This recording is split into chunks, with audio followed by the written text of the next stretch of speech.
Hi, if you are trying to learn Zephyr RTOS, then you're in the right place. In this series, I will show you how to create real working application with Zephyr RTOS, as well as some tips and tricks. If you are interested, stick around.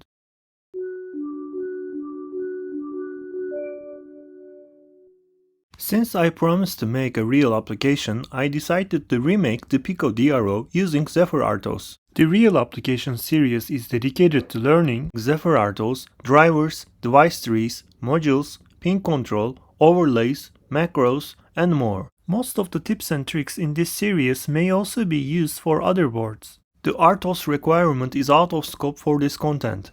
I'll talk about the following subjects respectively. Just by the way, I am assuming you have watched the previous episodes. PicoDRO is an open source digital readout project that reads linear scales with the Raspberry Pi Pico and Pico SDK. You can access the project on my GitHub page and in my videos. I rebuilt the PicoDRO application with the Zephyr RTOS.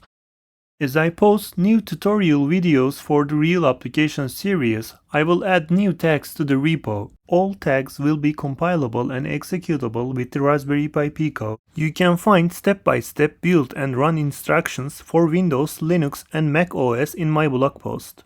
I'll be updating the blog post as I go. In this series, I only use the Raspberry Pi Pico.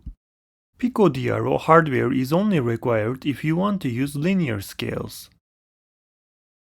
While I was working on this video, Zephyr 3.3 was released. Since I have already finished coding, please allow me to use Zephyr 3.2. I am initializing the project as workspace application and I will be using VS Code. In this series, I will go over the tags one by one, explaining what's changed and providing some helpful tips, so when the time comes, you can integrate them into your projects. Let's get started.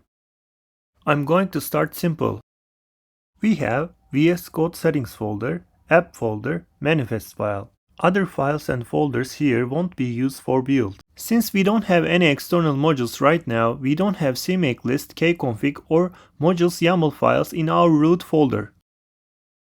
Let's take a look at the kconfig file. For a moment, let's forget about these lines. To add the Zephyr kernel and subsystems to the build, we need to include kconfig.zephyr. And to use logging, we are adding the log subsystem. The application is actually a module included in the build, so we are naming the module here. This is how module definition is used in the kconfig template. This allows us to use different log levels in different modules. As you may know, we can use Linux-like menuconfig interface. First compile the project, then run menuconfig. And this is how it looks. Let's uncomment main menu and see how it changes. Main menu sets the title here. Adding a kconfig item between menu and end menu turns that item into a submenu. Let's take a look at the CMake lists file. The documentation is clear about the contents and the order of items in the CMake lists file. We set the board name here and we add all the C files inside the source folder to the build. Let's take a look at the main.c file. The log message is printed if logging is enabled and prints hello world every second. Let's compile and test it on the target. Check out the blog post for how to get console output. Let's run the code and check the console output.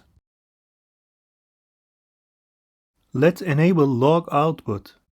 prj.conf, which is automatically added to the build, allows us to configure application-specific kconfig options.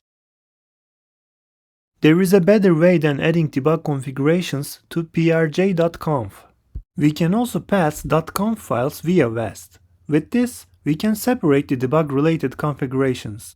These are the log level options that we can select. For maximum log level, it is set to debug. When one of these options is set, it actually sets config main log level, which is used to set log level in main.c. See the documentation for logging kconfig options. Let's compile and test it on the target. You can check which configuration files were added in the build log.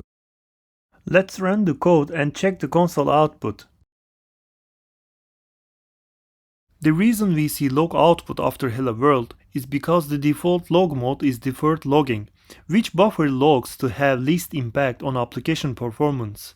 You may be wondering how we get console output without setting serial or console kconfig options. These are pre-configured and the default kconfig options can be found in each board's folder. We can set the log level directly from the source code, but whole point is changing the log level without touching the source code. In the next episode, I will talk about redirecting console to USB-C/DC and maybe just a little bit more. Please check the video description for codes, links, etc. I hope you find this video interesting. Please let me know what you think in comments. Please consider like, subscribe and click the bell button. Thanks for watching.